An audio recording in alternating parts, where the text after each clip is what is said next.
Hello, good morning to all. Welcome to home education. कैसे हैं बच्चों आप लोग? आशा करता हूं कि आप लोग बहुत अच्छे होंगे और आपकी पढ़ाई भी बहुत अच्छी चल रही होगी। जैसा कि बच्चों हम लोग परसेंटेज चैप्टर को सॉल्व कर रहे थे, उस सीरीज में हमने अभी तक 142 नंबर क्वेश्चन कंप्लीट कर चुके हैं। आज हमें करना है 143 नंबर क्वेश्चन सॉल्व। ओके, तो चलिए करते हैं अपना अगला क्वेश्चन सॉल्व। देखिए, क्वेश्चन है अपना बेटा 143 नंबर कि प्रत्येक वर्ष के वर्षांत मतलब होता है वर्ष के अंत में, प्रत्येक वर्षांत में एक तालाब में मेंढकों की संख्या 10% की वृद्धि होती है।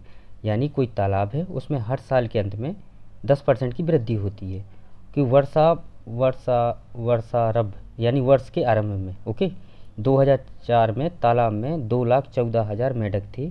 तो वर्ष 2006 के अंत में तालाब में मेंढकों की संख्या क्या है? यानी आपको समय क्या दिया है? 2 साल का। ठीक है, और वृद्धि क्या होती है? 10% की दर से। तो आपसे वर्ष के अंत में मेंढकों की संख्या पूछ रहा है। ओके बेटा, देखिए पहला है कि 10% प्रत्येक वर्ष में कैसी होती है? 10% की वृद्धि होती है। 10% को कैसा लिख सकते हैं अपन लोग? 1/10। यानी एक साल में अगर स्टार्ट में 10 हैं तो लास्ट में कितने हो जाएंगे बेटा? 11। उसी प्रकार से वर्ष के स्टार्ट में कितने होंगे? 10, और लास्ट में कितने हो जाएंगे? 11। फिर क्या करना पड़ता है इनका? मल्टीपल। जब 11 × 11 करेंगे तो कितना हो जाएगा? 121। ठीक है, अब देखिए बेटा, इसका मतलब ये होता है कि वर्ष 2004 के प्रारंभ में कितना था? 100 मेंढक थे, और 2006 के अंत तक कितने मेंढक हो जाएंगे? 121 यूनिट हो जाएंगे। तो आपको 100% का मान दे रखा है उसने क्वेश्चन में। 100% का मान कितना दे रखा है? 2,14,000। तो 1% का मान कितना हो जाएगी एक यूनिट का? 2140। 2 जीरो से 2 जीरो इतना होगा जी। ठीक है, 21,400। ओके, तो अपन को कितना चाहिए? 121 यूनिट का मान चाहिए। ओके, तो जब आप इनका गुणा करेंगे तो ये हो जाएगा आपका 23,54,00। ओके, देखो, और बेटा एक इस क्वेश्चन में एक और कंसेप्ट है, अगर आपने ध्यान दिया हो। ये आपका आंसर आ गया। चलिए आपको सेकंड कंसेप्ट बताते हैं इसी क्वेश्चन में। देखिए, आप अगर मान लो कि अगर आपके क्वेश्चन ना दिया होता, ये वाला ऑप्शन क्वेश्चन में ना दिया होता, तो आप पता क्या करते? अगर ये ऑप्शन नहीं है, ठीक है, तब आपको 4 ऑप्शन में क्लिक कौन सा करते पता है? बताएं आपको। देखिए, देखिए आपने यहाँ देखा होगा कि ये 121 पता कैसे बना? 11 × 11 से। ठीक है, जब अपन ने इसमें 2140 में 121 से गुणा किया होगा तब तो इतना आया होगा। ठीक है, इसका मतलब होता 11 × यानी कहीं ना कहीं ये जो भी आंसर होगा अपना, वो 11 का क्या होगा? मल्टीपल होगा। ठीक है, तो यहाँ पर देखिए आपको 11 का मल्टीपल कौन दिख रहा है? केवल ये बार है, एक भी नहीं है इसमें। ठीक है, अगर आप डायरेक्ट आंसर लगाना चाहें तो आप डायरेक्ट भी आंसर लगा सकते थे इसको। ठीक है, तो चलिए अपना अगला क्वेश्चन सॉल्व करते हैं। ओके, अपना अगला क्वेश्चन है बेटा 144 नंबर। ठीक है, कह रहा है कि 72 बच्चों की एक कक्षा में कतार और स्तंभों में इस प्रकार खड़े हैं कि प्रत्येक कतार में बच्चों की संख्या प्रत्येक स्तंभ में बच्चों की संख्या का 12.5 यानी 12 सही 1/2%। इसका मतलब क्या बताया था बेटा? 1/8। अधिक हैं तो प्रत्येक कतार में बच्चों की संख्या कितनी है? ठीक है, क्वेश्चन समझ में आया? कि कहते कुछ बच्चे कतार में हैं, कुछ स्तंभ में खड़े हैं। ठीक है, ऐसे ऐसे खड़े हैं। ठीक है, तो प्रत्येक कतार में जो बच्चों की संख्या प्रत्येक स्तंभ में बच्चों की संख्या से इतना अधिक है, 1/8 अधिक है। ठीक है, तो कतार में बच्चों की संख्या पूछ रहा है। ठीक है, तो चलिए करते हैं अपना अगला क्वेश्चन सॉल्व। देखिए, आप सबसे पहले क्या करो, स्तंभ में क्या मान लो कि x यूनिट बच्चे थे। ठीक है, फिर आप कतार में कैसे मानोगे?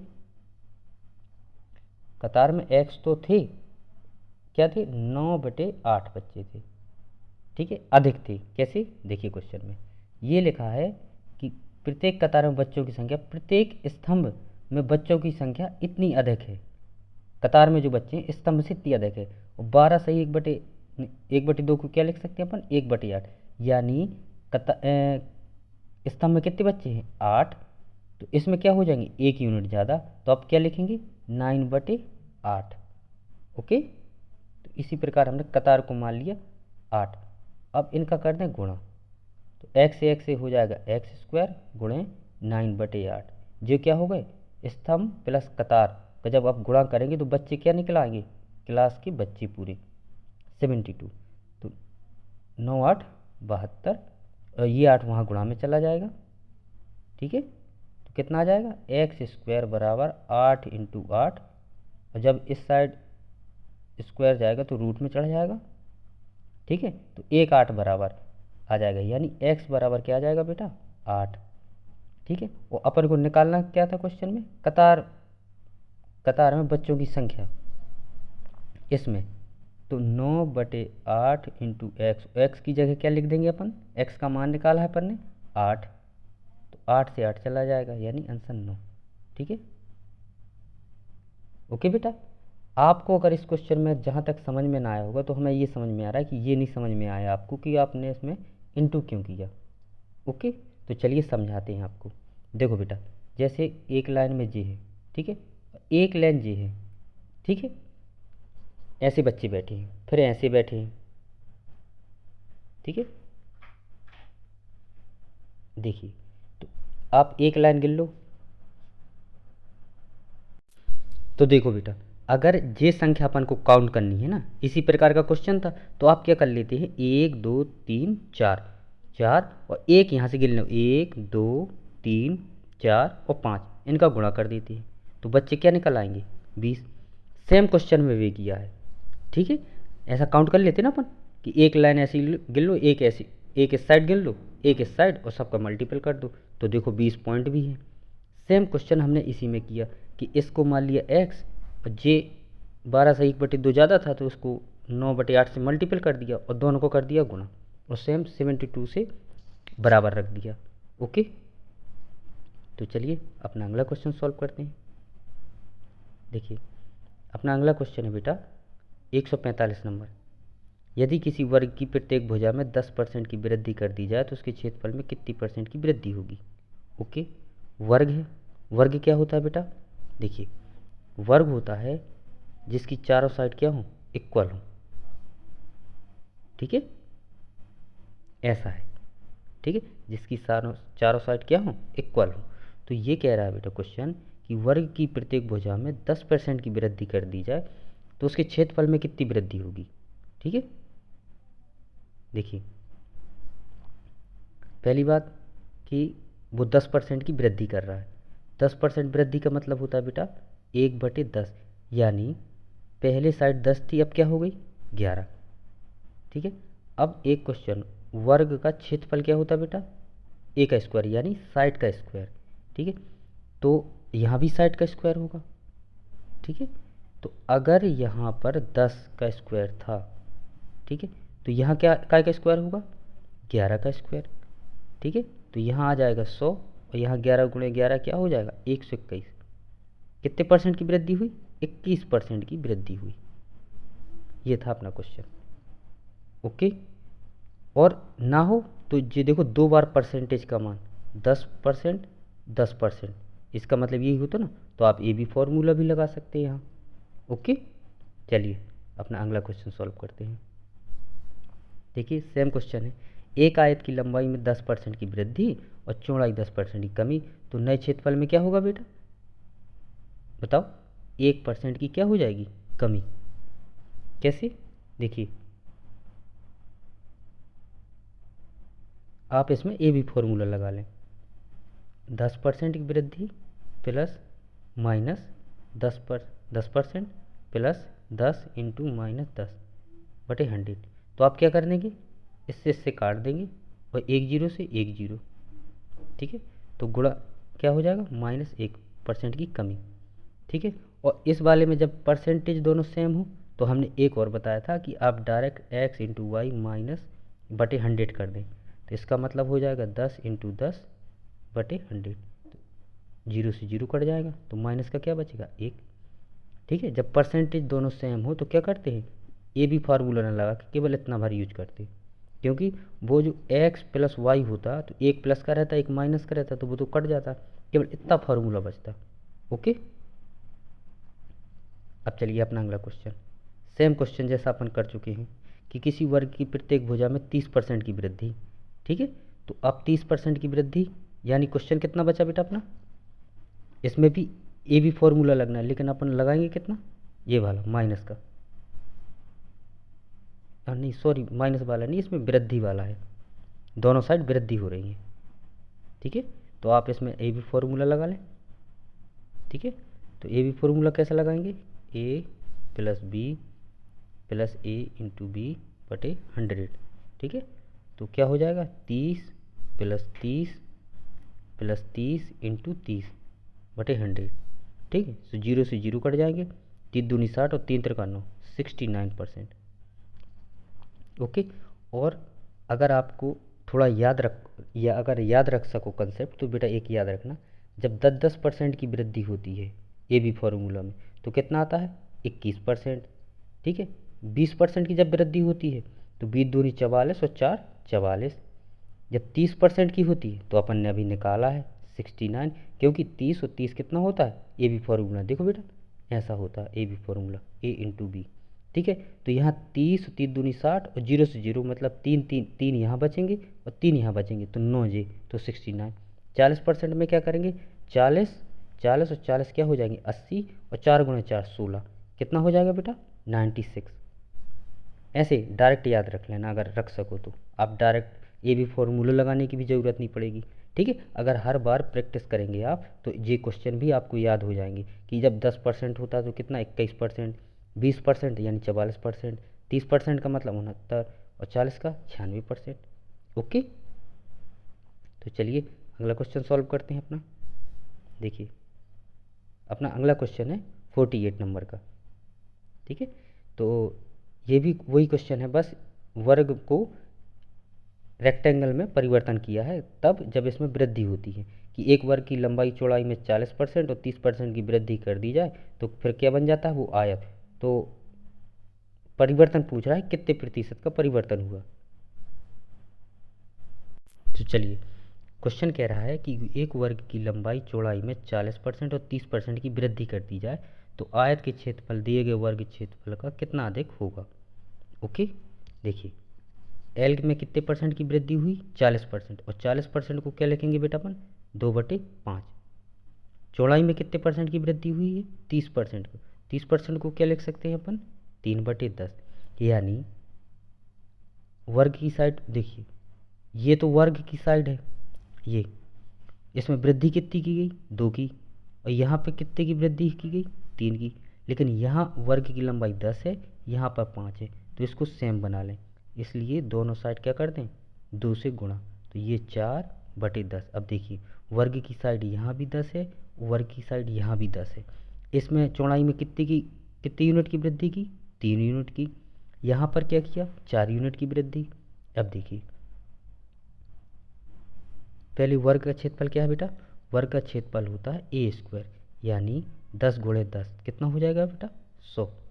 और रेक्टेंगल का क्या होता है बेटा एरिया, होता एल गुणे बी, लंबाई गुणे चौड़ाई।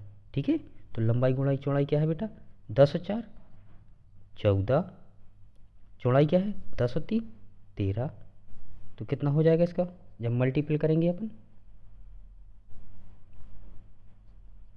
बताइए 14 गुणे 13 चौको 52, 13 5 18, 182%, यानी 100 से कितना हो जाएगा जी 182, यानी कितने परसेंट की वृद्धि हो जाएगी 82% की वृद्धि हो जाएगी। ओके, तो चलिए आपका सी ऑप्शन। चलिए अब हम आपको करना है अगला क्वेश्चन 149। एक आयत की लंबाई 20% की वृद्धि करने पर और चौड़ाई में 20% की कमी करने पर क्षेत्रफल में कितनी परसेंट की कमी आएगी? तो बेटा क्या बताया था? x माइनस वाई बटे 100। तो अब क्या हो जाएगा? 20 से 20 का 0 से 0 कट जाएगा, बचेगा क्या? माइनस का 4%। ठीक है। अब देखिए सेम इसमें एक आयत की लंबाई में 60% की वृद्धि करने पर उसकी चौड़ाई में कितने प्रतिशत की कमी करनी होगी जिससे उसका क्षेत्रफल सेम रहे? ठीक है, जिससे बढ़े ना वो। ओके, देखिए आप ये बताइए 60% को क्या लिखते हैं अपन? 60% को लिखते हैं बेटा 3/5। ठीक है, यानी कोई आयत है, आयत पहले कितना था बेटा? 5 लंबाई, अब लंबाई कितनी होगी? 8। तो कह रहा है कि लंबाई को, अब 8 है, 8 को पुनः 5 लाने के लिए कितनी परसेंट की कमी करनी पड़ेगी? -3% की। ठीक है, माइनस नहीं पूछ रहा है वो, कुल कमी भर पूछ रहा है। तो कितनी यूनिट की कमी करनी होगी? 3 यूनिट की। कितने में? 8 में। और 100 से कर देंगे गुणा तो आपका आ जाएगा। और 3/8 को बेटा हम बता चुके हैं, क्या लिख सकते हैं? 67.2%। ओके, देखिए 3/8 को 67.2 आप डायरेक्ट याद रख सकते हैं।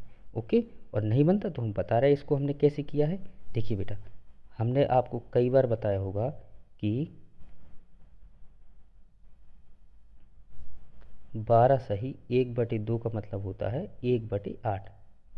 ठीक है, अब इसी को हमने क्या लिख दिया था? क्वेश्चन में कहा था अपना बेटा 3/8, यानी 1/8 को 1/8, ये क्वेश्चन में था।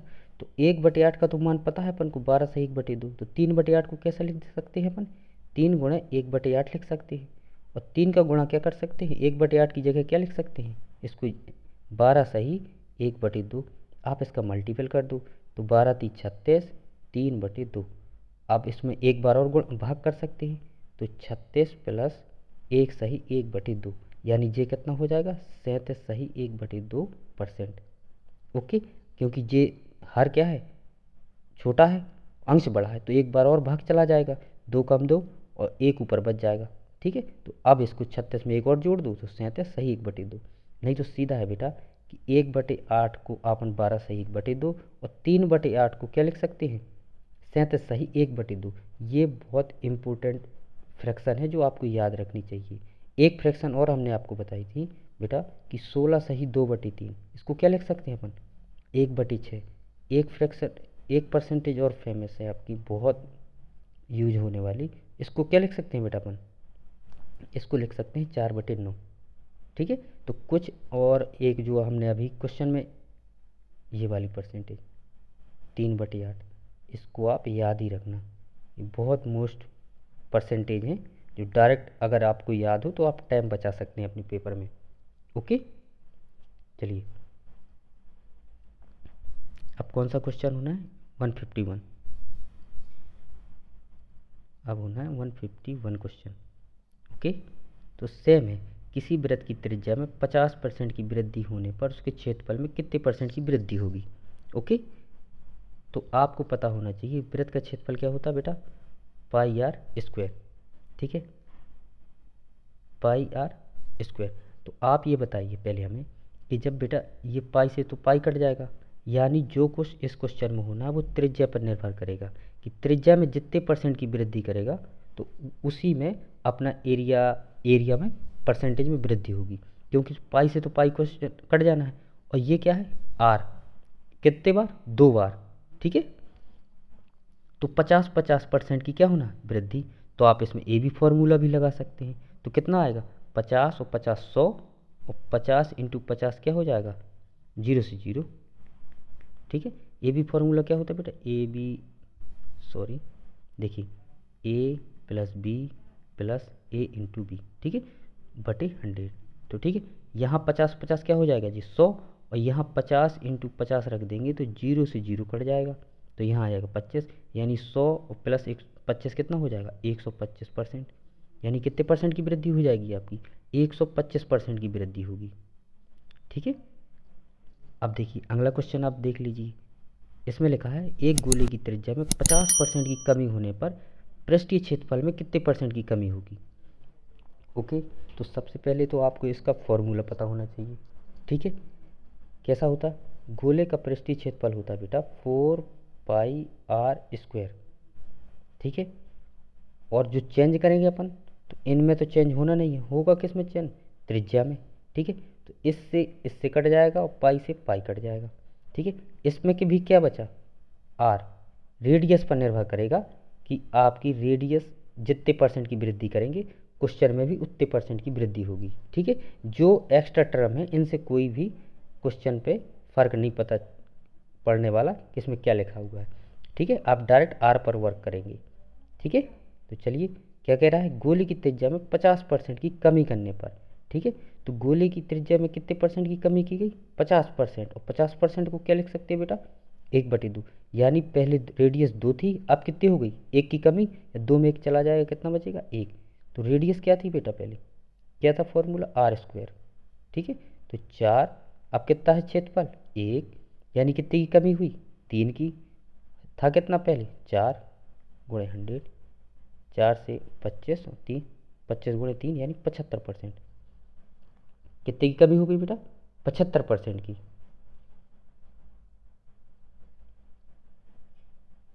चलो बेटा अपना अगला क्वेश्चन सॉल्व करते हैं। ठीक है, देखिए 153 क्वेश्चन। ठीक है, इस क्वेश्चन में आपको दो टाइप से बताएंगे आपको कि इस क्वेश्चन को कैसे सॉल्व करना है। ठीक है, तो क्वेश्चन को पहले पढ़ लें। क्रमशः 1 सेंटीमीटर, 2 सेंटीमीटर और 3 सेंटीमीटर वाले अर्धव्यास वाले 3 गोलाकार ठोस गेंदों को पिघलाकर एक बड़ी गेंद गोलाकार गेंद बनाई गई। यदि प्रक्रिया में 25% सामग्री नष्ट हुई तो नई गेंद का अर्धव्यास यानी रेडियस पूछ रहा है आपसे।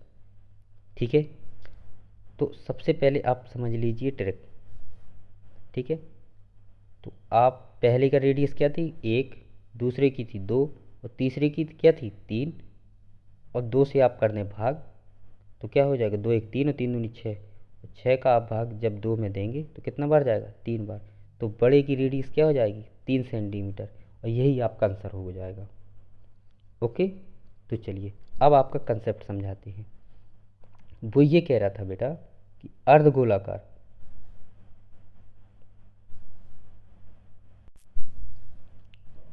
ओके ठीक है, अर्धव्यास वाली 3 गोलाकार गेंदें हैं। ठीक है, 3 गोलाकार गेंदें। तो फॉर्मूला क्या होता है बेटा एक गोलाकार गेंद का, गोलाकार आकृति का, 4/3 पाई आर क्यू। ठीक है, क्या होता, 4/3 पाई आर क्यू। ओके,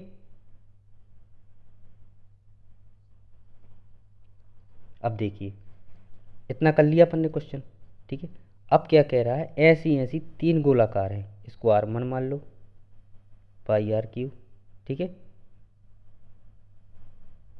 आप एक और गेंद है, इसको 2 मान लो। ठीक है, एक और गेंद है छोटी सी, उसका r3 मान लो। ठीक है, अब देखिए आप,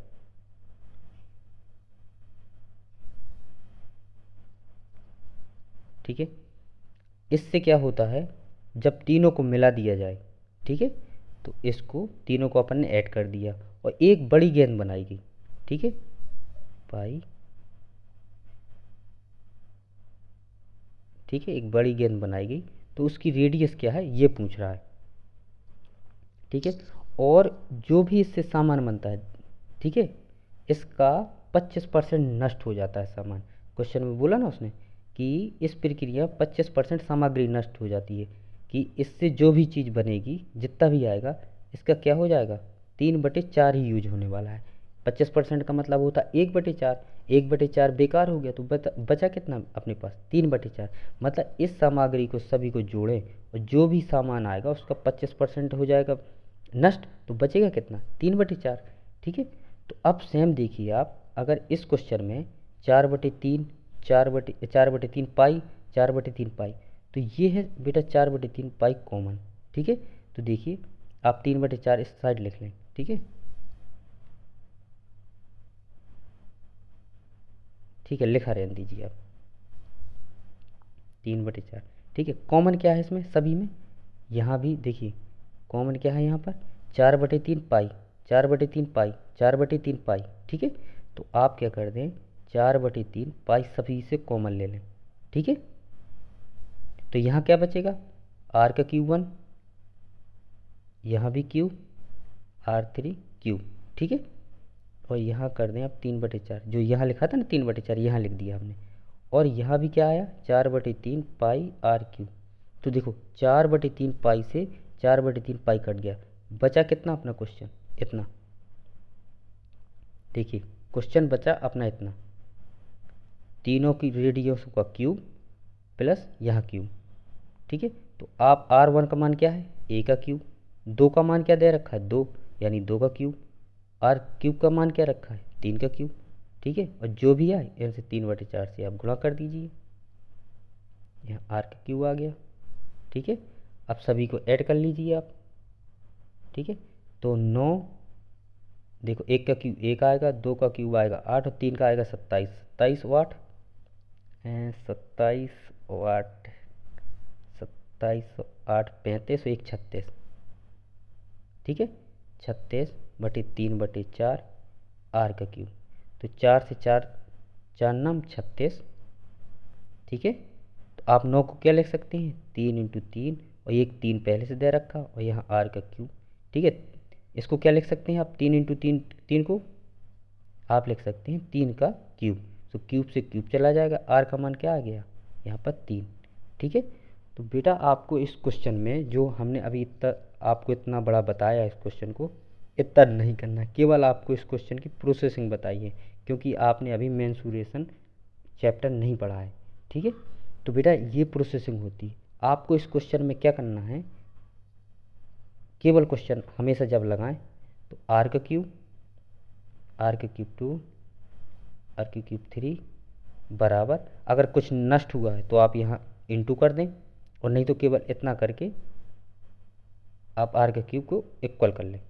ये था आपका क्वेश्चन, ठीक है, जो हमने वहाँ बताया है आपको, ठीक है। और नहीं तो ट्रिक तो हम बता ही चुके हैं आपको, ट्रिक से भी इस क्वेश्चन को सॉल्व कर सकते हो। ओके बेटा, तो आज आप क्वेश्चन अपना वीडियो भी बड़ा हो रहा है, ठीक है बेटा।